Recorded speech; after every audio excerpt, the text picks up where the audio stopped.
अस्सलाम वालेकुम नाज़रीन, मैं हूं सोनिया सत्ती और आप देख रहे हैं मेरा यूट्यूब चैनल। नाज़रीन, आज हमने देखा कि सुप्रीम कोर्ट ऑफ पाकिस्तान में बड़े केस की बड़ी समाअत हुई।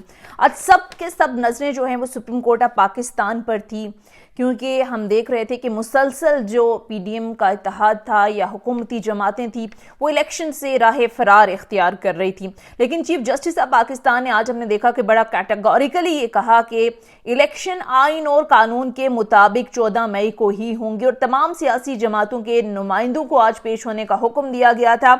और इसके साथ साथ सुप्रीम कोर्ट ऑफ पाकिस्तान ने हमने देखा कि 4 बजे का वक्त दिया था इत्तेहादी जमातों को कि आपस में मुशावरत करें और फिर अदालत को आगाह करें। लेकिन याद रखें कि 14 मई का फैसला जो है वो बरकरार है। वो उसी सूरत ज़ाहिर उसमें कोई रद्दोबदल या तब्दीली आ सकती है जब तमाम के तमाम सियासी जमातें किसी एक नुक्ते पर मुत्तफिक हो जाएंगी। उनकी जानिब से ये कहा गया अदालत की जानिब से कि अदालती फैसला वापस लेना ये कोई मजाक नहीं है। आज की समाअत के दौरान इत्तेहादी जमातों ने अदालत को बताया कि ईद के बाद अपोजिशन जो है वो मुज़ाकरात का उनका मंसूबा है। 4 बजे तक का जैसे मैंने कहा कि वक्त दिया था, लेकिन 4 बजे इंतज़ार होता रहा, दोबारा समाअत तो शुरू नहीं हुई। तकरीबन 5:30 बजे के करीब फिर जो फारूक एच नाइक थे उन्होंने मीडिया नुमाइंदों को आकर ये बताया कि उनकी चैम्बर में चीफ जस्टिस ऑफ पाकिस्तान से मुलाकात हो गई है और उन्होंने आगाह कर दिया है कि पीटीआई से जो मुज़ाकरात हैं उसका आगाज़ हो चुका है और अब जो समाअत है वो 27 अप्रैल को मज़ीद होगी। और अटॉर्नी जनरल ऑफ पाकिस्तान ने आज अदालत को बताया कि आज एक दूसरे को कुछ वक्त देने का फैसला किया है। मिल बैठकर हम कोशिश करेंगे कि इस मसले का कोई हल निकल सके।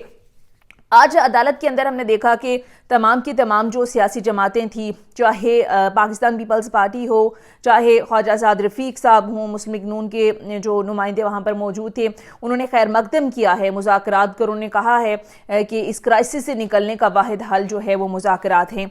लेकिन लग ऐसा रहा है कि हुकूमती जमातें अदालत के अंदर उनका बिहेवियर कुछ और होता है और अदालत के बाहर कुछ और होता है। आज चीफ जस्टिस ने यह बात भी की जिस पर ख्वाजा साद रफ़ीक ने कहा कि नहीं, वो तो मीडिया तक के बयानात होते हैं। फिर चीफ जस्टिस ने कहा कि इसमें सोशल मीडिया का भी किरदार है कि वो बढ़ा चढ़ा कर जो है वो आगे बात को लेकर आता है। यानी कि अदालत के अंदर जो है वो बिल्कुल सरेंडर नजर आती हैं और ये कहते हैं कि हम आइन और कानून के साथ हैं। जब चीफ जस्टिस ऑफ पाकिस्तान सवाल करते हैं कि क्या आइन में ये मौजूद नहीं है कि नवे रोज के अंदर असम्बलियां तहलील होने के बाद इलेक्शन होने चाहिए, तो वहां पर जो उनके रिप्रेजेंटेटिव्स होते हैं वो ये कहते हैं कि बिल्कुल आइन और कानून के मुताबिक हमने चलना है। लेकिन जो ही बाहर आते हैं तो मामलात कुछ और होते हैं, अदालत पर चढ़ाई शुरू हो जाती है, तनकीद शुरू हो जाती है। लग यही रहा इस तमाम तर सूरत हाल के अंदर की हुकूमत किसी भी सूरत, बल्कि हुकूमत तो क्या पीडीएम की तमाम जमातें किसी भी सूरत इलेक्शन में जाना नहीं चाहती और सिर्फ हीले बहाने जो हैं वो तलाश किए जाते हैं। अब इत्तेहादी जमातों का जो मौक़िफ़ है वो ये है कि मुल्क में एक साथ इलेक्शन कराए जाएं और बार बार वो ये कहते हैं कि ये हो नहीं सकता कि एक सूबे के अंदर इलेक्शन हो रहे हों और बाकी जो विफाक है वहाँ पर इलेक्शन नहीं हो रहे हों। तो फिर अगर पंजाब चूँकि सबसे बड़ा सूबा है और पंजाब में पहले इलेक्शन हो जाते हैं, एक जमात हुकूमत बना लेती है, तो वो फिर सूबा इन्फ्लुएंस करेगा मरकज़ पर और शफाफ और साफ इंतखाबात नहीं हो सकते। तो इसका ज़ाहिर सीधा सा एक हल मौजूद है कि अगर आप वाकई सही मानों में चाहते हैं कि इलेक्शन एक साथ हों तो आप तमाम के तमाम जो ज़ाहिर बलोचिस्तान असम्बली डिज़ोल्व कर लें, विफाकी हुकूमत जो है वो ख़त्म कर दें और एक साथ मुल्क में इलेक्शन करवा दें। ये तो बड़ा सीधा सा फार्मूला है। और इत्तलात ये हैं कि ये खबरें गर्दिश कर रही थी कि विफाकी हुकूमत को तहलील करके मुल्क में एक साथ इलेक्शन कराई जाएंगी और जुलाई की कोई डेट खबरें थी कि फाइनल हो जाएंगी।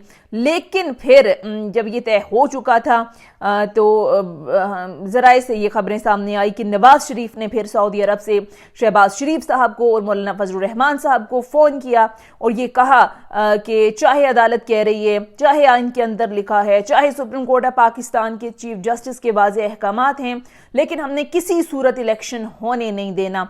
उन्होंने कहा है कि आप लोग इसको डिले करते रहें, आप लोग इसको मुख्तलिफ तरीक़ों से जो है वो अब इसको डिले करें सिलसिले को। और फिर हमने देखा भी कि अदालत के अंदर पीडीएम की जमातों ने जिस अंदाज में बात की, फिर टाइम मांगा गया। उन्होंने कहा कि ईद के बाद जो है वो इसमें कोई मोस्ट प्रॉबली डेट जो है वो सामने आ जाएगी, एक नुक्ते पर आ जाएंगे। इसके फौरी बाद JJUI के सरबराह मौलाना फजल रहमान साहब ने एक बड़ी धुआंधार किस्म की जहरीली प्रेस कॉन्फ्रेंस की, जिसमें बड़ा कैटेगोरिकली उन्होंने वाजे किया कि हम किसी सूरत इमरान खान से मुज़ाकरात नहीं करेंगे। ये होता कौन है जिससे हम मुज़ाकरात करें, ये तो नाअहल है, ये तो पता नहीं, तनकीद के नश्तर बरसाए। और फिर अदालत पर भी उन्होंने कहा कि अदालत की धौंस धमकियाँ नहीं चल सकती। अदालत कौन होती है? पार्लिमान के अंदर मुदाखलत करने वाली, पार्लिमान सुप्रीम है। और उनकी प्रेस कॉन्फ्रेंस ख़त्म होना थी कि फिर बिलावल भुट्टो साहब की एक प्रेस कॉन्फ्रेंस सामने आ जाती है, जो कि कल तक खबरें थी कि वो हर सूरत मुज़ाकरात चाहते हैं। बल्कि वज़ीर आज़म की ज़ेर सदारत जो एक मुशावरती इजलास हुआ इत्तेहादी जमातों का मुज़ाकरात के हवाले से, वहाँ पर काफ़ी इसरार किया गया खबरें ये कि बिलावल भुट्टो साहब की जानिब से कि क्योंकि हम आइनी और जमहूरी पार्टी हैं और मुज़ाकरात से हम कैसे राह फरार इख्तियार कर सकते हैं, हम हर सूरत मुज़ाकरात करेंगे। लेकिन आज उन्होंने जो प्रेस टॉक की, उन्होंने कहा कि सर पर बंदूक रखकर मुज़ाकरात पर इत्तेफाक राय की उम्मीद ना रखी जाए। और बड़ा उन्होंने अदालत पर भी काफ़ी तनकीद की और उन्होंने कहा कि इस तरह से किसी एक शख्स की ईमा पर यह सब नहीं किया जा सकता। और चूंकि अदालत ने यह कहा था कि जो 14 मई का फैसला है वो तो अपनी जगह पर बरकरार है, हम आइन और कानून से पीछे किसी सूरत नहीं हटेंगे, सिर्फ एक ही रास्ता है पीछे हटने का कि सियासी जमातें आपस में इत्तेफाक राय कर लें। लेकिन बिलावल भुट्टो ने कहा कि ऐसा नहीं चलेगा कि आप सर पर बंदूक रखें और कहें 14 मई का फैसला भी बरकरार है और हमें कहें कि आपस में मुज़ाकरात भी कर लें। अच्छा, जैसे मैंने स्टार्ट में बात की कि यहीं PDM की जमातें अदालत के अंदर जाती हैं तो इनका पॉइंट ऑफ व्यू कुछ मुख्तलिफ होता है और अदालत के बाहर मुख्तलिफ होते हैं। इसकी वजूहात भी जाहिर है, जो कि मैंने आपको बात की कि नवाज शरीफ साहब का वाज़े तौर पर यह हुक्म मौजूद है कि चाहे अदालती अहकामात हों, चाहे आइन के अंदर लिखा है, चाहे कानून के अंदर लिखा है, किसी भी सूरत हमने इलेक्शन की तरफ नहीं जाना। आप लोगों ने टाइम को आगे लेकर जाना है, डिलेइंग टैक्टिक्स इस्तेमाल करनी है। मुज़ाकरात के नाम पर जो है वो अब सारी सूरत हाल आपके सामने आ चुकी है। एक तरफ ये कहा जा रहा है अदालत के अंदर कि हम जो है वो मुज़ाकरात करेंगे और मुज़ाकरात के बाद आपको बताएंगे। ज़ाहिर है आइन से इनराफ तो किसी सूरत मुमकिन नहीं है। कमरुज़्ज़मान कायरा साहब ने भी आज यही बात की, ख्वाजा साद रफ़ीक साहब ने भी बात की, इवन सिराजुल हक साहब ने अदालत में कहा कि मैंने इमरान खान साहब से ये बात की है कि अगर हम तमाम जमातें आपस में मिलकर मुफाहमत नहीं करेंगी, आपस में बात नहीं करेंगी तो इसका फ़ायदा कोई और उठा लेगा। और ज़ाहिर है अगर मार्शल लॉ नाफिज हो जाता है तो अगले 10 साल तक सियासतदानों के हाथ में तो कुछ नहीं लगेगा। तो उन्होंने कहा कि इमरान खान साहब ने आगे से कहा कि इतनी तो ज़ाहिर है 10 साल के बाद तो मैं इस पोजीशन में नहीं होऊंगा शायद कि मैं पॉलिटिक्स कर सकूं। तो तमाम की तमाम सियासी जमातें, सिराजुल हक साहब ने कहा कि मुत्तफिक तो हैं मुज़ाकरात की, लेकिन PDM के हवाले से सिचुएशन बहुत ज़्यादा डिफरेंट सामने आ रही है। अब PDM के सरबराह मौलाना फजल रहमान साहब भी मुज़ाकरात के लिए मान नहीं रहे। तो ये सिलसिला आगे किस तरह से चलेगा, क्योंकि 27 अप्रैल तक का टाइम दिया है, 27 अप्रैल तक ये समाअत मुलतवी है, दोबारा से ये समाअत होगी और तब पता चलेगा कि वाकई का PDM सही मानों में चाहती है कि मुज़ाकरात हों या नहीं। और सबसे अहम और बड़ा सवाल ये कि क्या ये मुज़ाकरात कामयाब हो सकेंगे या नहीं। अब दो ही रास्ते सुप्रीम कोर्ट ऑफ पाकिस्तान ने इन सियासतदानों के पास छोड़े हैं, या तो यानी PDM बंद गली में मुकम्मल तौर पर जा चुकी है, हर तरह के हरबे इन्होंने इस्तेमाल कर लिए हैं इलेक्शन से दूर भागने के लिए। पहले इन्होंने कहा कि सिक्योरिटी का मामला है, फिर उन्होंने कहा कि हमारे पास फंड्स नहीं है, हमारे पास पैसे नहीं है, तमाम की तमाम जो तोजीहात थी इन्होंने सुप्रीम कोर्ट ऑफ पाकिस्तान के सामने रखी। लेकिन अदालत ने वाज़े किया कि कोई भी ऐसी वजह जो कि PDM ने बयान की हमें मुतमईन नहीं कर सकी। जब सिक्योरिटी का मामला हुआ तो उन्होंने कहा ये तो 90 से सिलसिला चला आ रहा है। 2007 की उन्होंने मिसाल दी, फिर 2013 की उन्होंने बात की कि इस सिचुएशन से बहुत ज़्यादा वर्स्ट हालात थे, वहां पर इलेक्शन डिले नहीं हुई, तो यहां पर क्या जवाब बनता है इलेक्शन डिले करने का। और बात भी चीफ जस्टिस ऑफ पाकिस्तान की ठीक है कि आज हम आइन और कानून से हटकर कोई फैसला करेंगे तो फिर आइन और कानून की हैसियत क्या रह जाएगी। और दूसरा जो अहम बात सुप्रीम कोर्ट ऑफ पाकिस्तान ने आज की अदालत में ये कहेगी, उन्होंने कहा कि वापस लेना फैसला ये कोई मजाक नहीं है।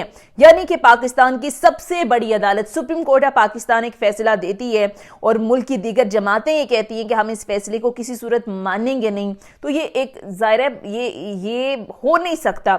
सुप्रीम कोर्ट ने कहा कि ये कोई मजाक नहीं है। ये तो एक सीधा सीधा इंप्रेशन जाएगा कि शायद अदालत किसी के प्रेशर में आ गई है, किसी की धौंस धमकियों में आ गई है और ये फैसला वापस ले रही है। और अदालत ने ज़ाहिर है जो सिक्योरिटी इंटेलिजेंस एजेंसीज के सरबराहों से मुलाकात के हवाले से भी अदालत ने कहा कि हमने कैटेगोरिकली उन्हें कह दिया है कि हमने ये फैसला कर लिया है और किसी सूरत हम वापस नहीं लेंगे। जब सिक्योरिटी का मामला अदालत में डिस्कस हुआ था और उन्होंने कहा था कि फौज नहीं हमारे पास, तो उन्होंने कहा सिर्फ आर्मी तो नहीं है ना, बाकी जो फोर्सेज हैं, एयर फोर्स है, नेवी है, उसको हम बुला लेंगे। जब फंड्स के मामले पर बात हुई, उन्होंने अदालत ने कहा कि आपने 150 अरब रुपए के फंड्स तो तरक्याती फंड्स दे दिए, तो यहाँ इलेक्शन जो इतना बड़ा अहम मसला है, इतनी ज़्यादा जो अदम इस्तेहकाम है और ये आइन के अंदर भी लिखा, इसके लिए आपके पास पैसे नहीं और तरक्याती फंड्स के लिए आप पैसे दे सकते हैं। अच्छा, आज अदालत में और भी बड़ी अहम चीज़ें डिस्कस हुई और एक तो ज़ाहिर है जैसे मैंने बात की कि अदालत ने वाजे कर दिया है कि पॉलिटिकल डायलॉग अगर कामयाब होते हैं तो ठीक है, अदरवाइज फिर पहले भी अदालत रिमार्क्स दे चुकी है कि अदालत इस हवाले से कोई सख्त फैसला करेगी। और ज़ाहिर है सख्त फैसला क्या हो सकता है कि तौहीन अदालत लग सकती है, प्राइम मिनिस्टर पर लग सकती है, फिर ज़ाहिर है कैबिनेट ने अदालत के फैसले नहीं माने। इलेक्शन कमीशन ऑफ पाकिस्तान के हवाले से भी आज अदालत ने बड़ा कैटेगोरिकली ये वाजे कर दिया है कि इलेक्शन कमीशन ऑफ पाकिस्तान जो है वो डेट देने की मजाज किसी सूरत नहीं है। उन्होंने कहा है कि इलेक्शन कमीशन के पास सिर्फ अथॉरिटी ये कि जो इलेक्शन शेड्यूल है या जो स्केड्यूल है इलेक्शन का, उसमें वो चाहें तो रद्दोबदल कर सकते हैं, लेकिन डेट देने का जो मामला है इसमें इलेक्शन कमीशन जो है वो किसी किस्म का कोई रद्दोबदल नहीं कर सकता। अगर इलेक्शन कमीशन का ज़ाहिर कोई मसला है, मामला है, तो वो अदालत में आए, हम इलेक्शन कमीशन ऑफ पाकिस्तान को भी सुनेंगे।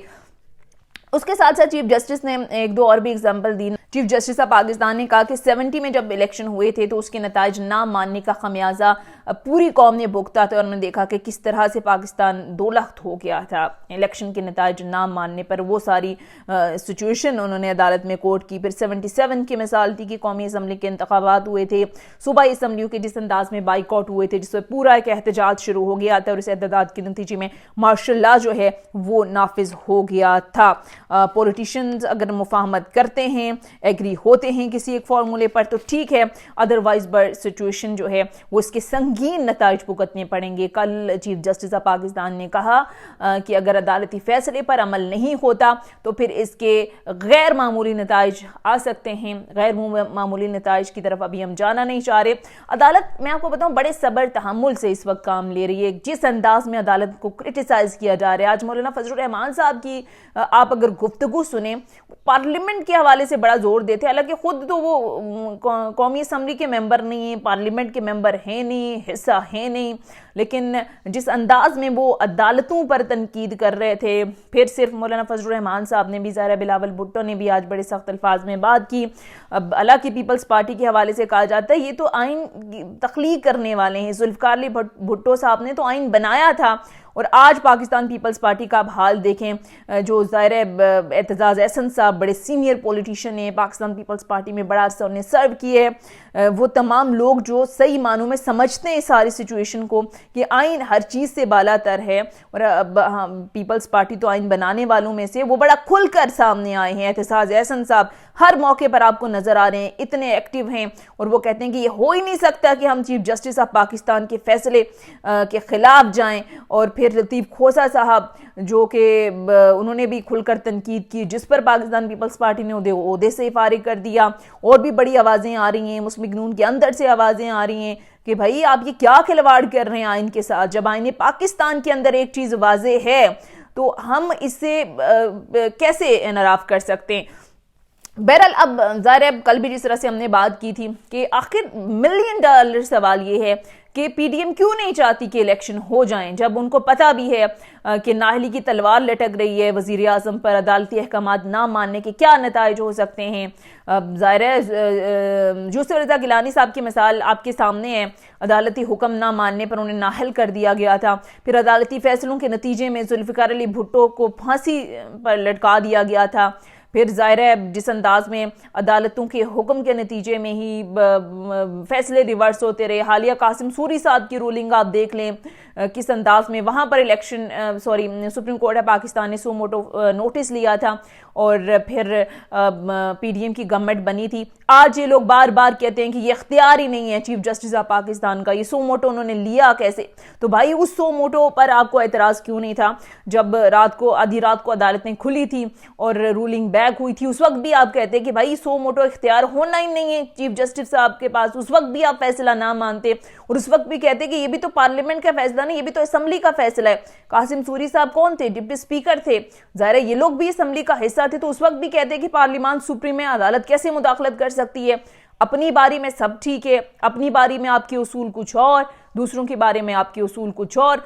लेकिन ज़ाहिर है मैं बात कर रही थी कि बेसिक वजह क्या है, पीडीएम क्यों भाग रही है, क्यों नवाज शरीफ साहब सऊदी अरब से बैठकर मौलाना फजलुर रहमान साहब से कहते हैं कि आप किसी सूरत नहीं माने, आप लोग डिनाई कर दें कि किसी सूरत हम इलेक्शन में जाएंगे नहीं। इनको सिर्फ एक खौफ है, खौफ ये है कि हमने डिलीवर कुछ नहीं किया। एक साल के अंदर जो ये वादे करके आए थे, ये जो दावे करके आए थे कि हम महंगाई खत्म कर देंगे, मैशत दुरुस्त कर देंगे, इन्होंने मैशत का सत्यानाश कर दिया, इन्होंने आवाम की चीखें निकाल दी हैं। हालिया आप यकीन करें, मेरे इर्द गिर्द बहुत सारे ऐसे लोग हैं जिनसे रोज़ाना बात होती है, आटे की लाइनों में लगते हैं और जिस अंदाज में तौहीन होती है, जो हम बात हुई है वो तो अलग बात है, वो तो सारी दुनिया ने तमाशा देखा, वो मीडिया के अंदर हमने तमाशा देखा। लेकिन बहुत सारे लोग आईडी कार्ड्स लेकर घंटों, अब यकीन कीजिए ऐसे लोग जो जाते हैं, और मेरी एक दो पर्सनली लोगों से बात हुई है, वो कहते हैं कि घंटों हम लाइनों में खड़े होते हैं इस गर्मी में, इस धूप में, और जब हमारी बारी आती है वो आईडी कार्ड चेक करके कहते हैं भाई आप तो अहल ही नहीं है, आप तो अहल ही नहीं है आटा लेने के। भाई वो शख्स जो घंटों लाइनों में खड़ा रहा इस तपती धूप के अंदर, क्या वो कोई पागल इंसान है? क्या अगर वो अहल नहीं है, अगर उसके पास पैसे हैं, तो उसे क्या जरूरत है लंबी लाइनों में लगकर अपनी तौहीन करवाने की?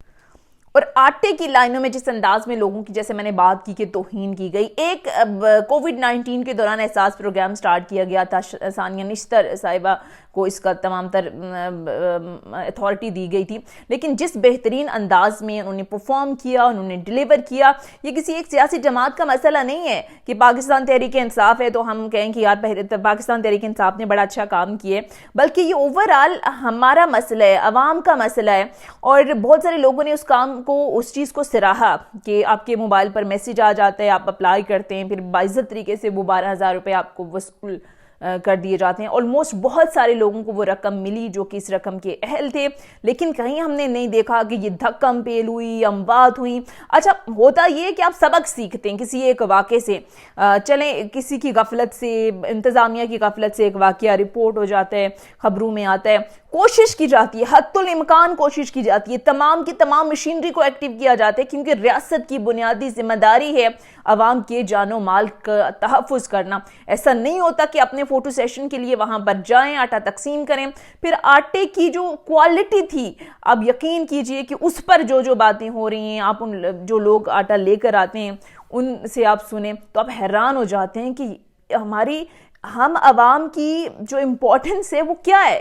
अब मैं वर्ड यूज़ नहीं करना चाहती, हमारी तो मतलब हम इतने गए गुजरे कि हमें जो आटा खिलाया जा रहा है, भाई ये किस किस्म का आटा है, ये किस किस्म की क्वालिटी आप लोगों के अंदर बांट रहे हैं, और दूसरा किस अंदाज में तौहीन की जा रही है कि आटे के ट्रक आते हैं। अच्छा, जैसे मैंने बात की, और ये वाकई मेरे अपने सर्कल में बहुत सारे लोगों से जब मैंने बात की, और मुख्तलिफ घरों से लोग आईडी कार्ड समटाइम्स लेकर जाते हैं, वो लोग कहते हैं हम 2-2 3-3 घंटे लाइंस में खड़े होते हैं, जब हमारी बारी आती है तो हमें कहते हैं कि आप तो अहल ही नहीं हैं आटे के। अब यकीन कीजिए, खुद मैंने देखा है कि बहुत सारे स्टोर्स के अंदर, यूटिलिटी स्टोर्स या ओवरऑल स्टोर्स के अंदर जो सस्ता आटा है वो फ़रोख्त हो रहा है मार्केट्स के अंदर। भाई कहाँ है आपकी इंतज़ामिया? एक काम आप कर रहे हैं गरीबों के लिए तो उसके अंदर प्रॉपर चेक एंड बैलेंस रखना ये कोई बहुत बड़ी बात नहीं है, ये बड़ी एक सिंपल सी चीज़ है कि एडमिनिस्ट्रेशन जो है वो इसको हैंडल नहीं कर पा रही, और ये किसकी नाअहली है? गवर्नमेंट की। अच्छा, ये नाअहली की वजह क्या है? बेसिकली वजह ये कि फोकस ही नहीं है। फोकस नहीं है कि गरीब आदमी भूख से मर रहा है, फोकस नहीं है कि गरीब आदमी के मसाइल क्या हैं, फोकस नहीं है कि गरीब आदमी भूखा सो रहा है। फोकस सिर्फ और सिर्फ अपनी सियासत को बचाने, अपनी कुर्सी को बचाने, इसके लिए तगोदो की जा रही है, कोशिशें हो रही हैं, सर धड़ की बाजियां लगाई जा रही हैं कि किसी तरीके से अपने मुखालिफिन को नीचा दिखाएं, किसी तरीके से इमरान खान साहब को नीचा दिखा दें। रोज़ाना की बुनियाद पर दर्जनों प्रेस कॉन्फ्रेंसेस होती हैं इमरान खान साहब के ऊपर, उनकी ज़ाती ज़िंदगी के ऊपर, उनके बच्चों के ऊपर, उनकी निकाह के ऊपर, उनकी वो बेटी जो है मुबैना तौर पर टैरन वाइट, उनके ऊपर। भाई ये मसले नहीं है आवाम के, ये कौम का मसला नहीं है। आप यकीन करें, आप किसी भी मिडिल क्लास या किसी गरीब शख्स से, ये ओवरऑल आजकल तो हर कोई गरीब है, मतलब मिडिल क्लास तो हर तबका पिसा हुआ है। अब किसी भी शख्स से पूछें, उनका सबसे बड़ा मसला भूख है, उनका सबसे बड़ा मसला उनका रोज़गार है, उनका सबसे बड़ा मसला उनकी गुर्बत है, उनका सबसे बड़ा मसला ये कि उन्हें बच्चों को पढ़ाने के लिए उनके पास पैसे नहीं हैं, उनके पास पीने के लिए साफ पानी नहीं है, उनके पास सहूलियात नहीं। ये मसाइल हैं भाई आवाम के। लेकिन सभी के सभी जो इस वक्त सियासी जमातें हैं, उनका अगर सही मानों में उनकी गर्ज है तो सिर्फ और सिर्फ अपने इक़्तिदार से गर्ज है, कोई गरीब आदमी का नहीं सोचता। मैं जब बहुत सारे लोगों से बात करती हूँ, उनके मसाइल सुनती हूँ, और फिर बैरून मुल्क जो लोग ज़ाहिर है डेवलपिंग कंट्रीज़ के अंदर रहते हैं, उनसे कभी कभार बात होती है, वो रियासत किस तरह से अपने लोगों को प्रोटेक्ट करती है। वो तो एक जानवर से भी इतना, ज़ाहिर है वो नहीं चाहती कि हमारे स्टेट के अंदर किसी जानवर के साथ भी बदतर सलूक हो, लेकिन यहाँ इंसानों के साथ क्या रवा रखे जा रहे हैं ना। यहाँ पर किसी को फिक्र होती है कि कानून को किस तरह से इम्प्लीमेंट कराना है। गरीब हर जगह पर धक्के खा रहे होते हैं। पुलिस स्टेशंस के अंदर आप देख लें, कोई उनकी कंप्लेन सुनने के लिए तैयार नहीं होता जब तक आपके पास तगड़ी सिफारिश ना हो, जब तक आपके पास पैसा ना हो, जब तक आपके पास कोई ज़ाहिर असर रसूख ना हो, तब तक ना थानों में आपकी कोई बात सुनते। हॉस्पिटल्स के अंदर आप चले जाएं, अनफॉर्चुनेटली हम इन मसाइल पर बहुत कम बात करते हैं, लेकिन आप सरकारी हॉस्पिटल्स के अंदर जाकर देखें, वहाँ पर डॉक्टर्स के लोगों के साथ रवैये आप देखें, मैं हैरान हो जाती हूँ। मतलब चूँकि मैं भी मिडिल क्लास फैमिली से मेरा ताल्लुक़ है, और मैं बहुत ज़्यादा चीज़ें ये देखती भी हूँ, और मुझे अफसोस होता है कि हम रोज़ाना पॉलिटिक्स डिस्कस करते हैं, हम सियासतदानों को मेन स्ट्रीम मीडिया पर स्पेस देते हैं। अगर आधा घंटा या कुछ टाइम भी हम अवामी मसाइल पर बात कर लें, हम बताएं कि हॉस्पिटल्स के अंदर मसाइल क्या हैं, वहाँ मरीज़ों के पास जाकर उनके मसाइल सुनें, वहाँ इंतज़ामिया के सामने मसाइल रखें, वहाँ सफाई के जिस अंदाज में मेरा पिछले दिनों एक हॉस्पिटल के अंदर, सरकारी हॉस्पिटल के अंदर जाना हुआ। आप यकीन करें बहुत सारे मसाइल होंगे, बहुत सारे मसाइल होंगे वहाँ पर अगर आप जाकर लोगों से मिलें, लेकिन सबसे बड़ा मसला मुझे गंदगी लगा। जिस अंदाज में वहाँ पर गंदगी थी, जगह जगह वहाँ पर सिरिंज पड़ी हुई, जगह जगह वहाँ पर गंदगी के ढेर लगे हुए, वहाँ पर खून के धब्बे। आप वहाँ पर 5 मिनट भी खड़े नहीं हो सकते, हम जैसे लोग वहाँ पर 5 मिनट के लिए भी नहीं खड़े हो सकते। आप यकीन करें उसी गंद के अंदर लोगों ने बिस्तर बिछाए होते हैं और वहाँ पर वो आराम से सो रहे होते हैं। अब वजह क्या है? वजह यह है कि हम मीडिया का भी बहुत सारा कसूर है इसमें, हमारे हुक्मरानों का भी है, हम अब खुद आवाम का भी है कि हम शायद उस अंदाज में बात नहीं कर सकते, हम बोलते नहीं हैं, हमें डर है कि पता नहीं हम बोलेंगे तो हमारे साथ क्या हो जाएगा।